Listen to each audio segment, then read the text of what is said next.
રાજ્યમાં ઠંડીનો ચમકારો યથાવત. નલિયા 9.8 ડિગ્રી સાથે સૌથી ઠંડુ શહેર. અમરેલીમાં 10.8 ડિગ્રી, કંડલામાં 11.5 ડિગ્રી, વડોદરામાં 12.2 ડિગ્રી, રાજકોટમાં 12.8 ડિગ્રી તાપમાન નોંધાયું.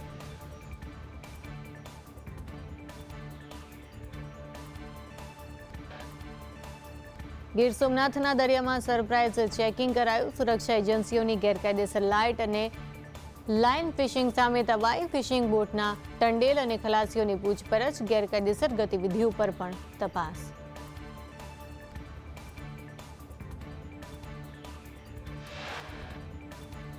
પાટણના વારાહીમાં મ્યુલ હન્ટ ઓપરેશન અંતર્ગત સાયબર ફ્રોડના કેસમાં 67.61 લાખના અનધિકૃત વ્યવહાર થયાનું સામે આવ્યું. આરોપીઓએ ખોટી ઓળખ ઊભી કરીને ઓનલાઈન છેતરપિંડી આચરી હતી.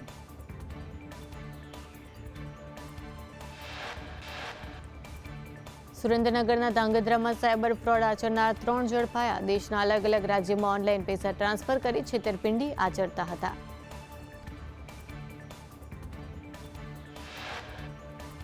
સુરતના રાંદેરમાં જુગાર રમતા 13 ઝડપાયા. પોલીસે 70 લાખથી વધુનો મુદ્દામાલ જપ્ત કર્યો. 10 લાખ રોકડ, 5 કાર પોલીસે જપ્ત કરી.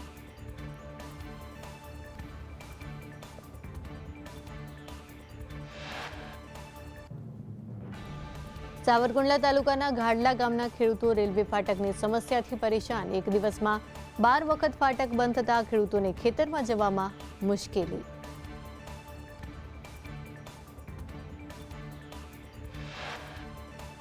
વડોદરામાં રોડના ખાતમુહૂર્તને લઈ કોંગ્રેસ આક્રમક. કોંગ્રેસ કાર્યકરો ખાતમુહૂર્ત કરે તે પહેલા જ અટકાયત કરાઈ. રોનક પરીક્ષિત સહિત 4 લોકોની અટકાયત કરાઈ.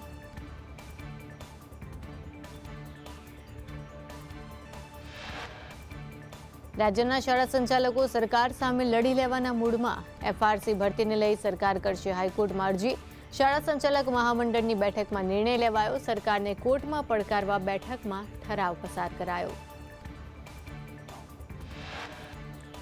ગ્રાન્ટેડ શાળાઓમાં ક્લાર્ક પટાવાળાની જગ્યાઓ ખાલી. સરકારે વિનંતીઓને ગ્રાહ્ય ન રાખતા કોર્ટમાં પડકારવા ઠરાવ.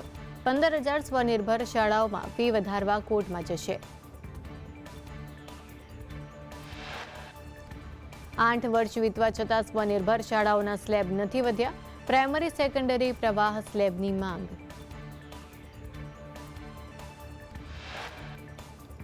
સોળ મેયરોએ સુરતની ટેક્સટાઇલ ડાયમંડ ઇન્ડસ્ટ્રીઝની મુલાકાત લીધી. હીરા કેવી રીતે બને છે તેની કામગીરીનું નિરીક્ષણ કર્યું.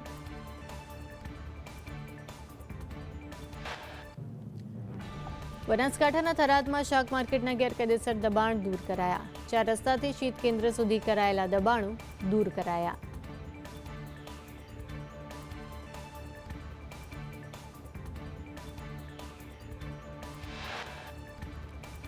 સુરેન્દ્રનગર દુધરેજ કેનાલ બ્રિજ ઉપર ગાબડું પડ્યા બાદ માર્ગ બંધ થતા રસ્તાનું ધાંગધ્રા તરફ ડાયવર્ઝન અપાયું. પરંતુ મૂળચંદ રોડ જર્જરિત હોવાથી વાહન ચાલકોને ભારે હાલાકી.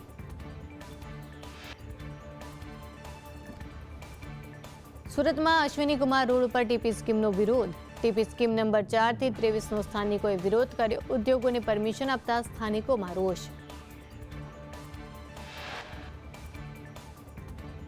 4 સોસાયટીના લોકો દ્વારા વિરોધ કરવામાં આવ્યો. સ્થાનિકોએ કહ્યું કે ઇન્ડસ્ટ્રી ઊભી થાય તો પ્રદૂષણની સમસ્યા સર્જાશે.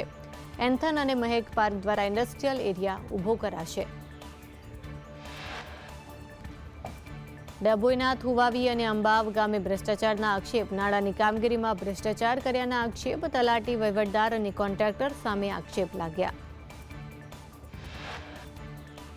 સરપંચ અને જાગૃત નાગરિકે ભ્રષ્ટાચારના આક્ષેપ લગાવ્યા. નાળામાં 3 પાઇપ નાખીને આરસીસી દિવાલ 8 મીટર બતાવી.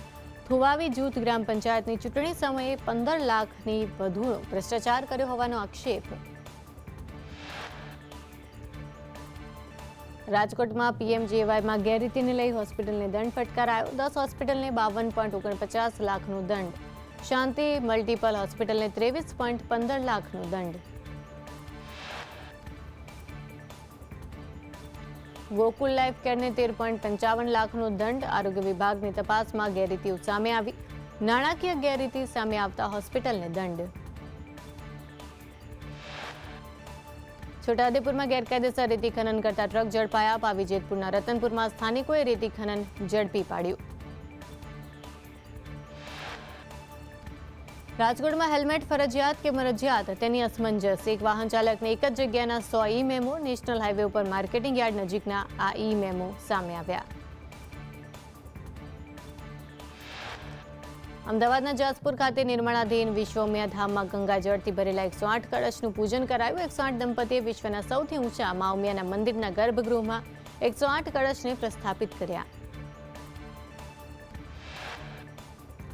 માંડલ કંભલાઈ ધામમાં લક્ષચંડી મહાયોગનો મંગલ પ્રારંભ. માંડલમાં નીકળેલી ઐતિહાસિક શોભાયાત્રામાં માય ભક્તોની હેલી.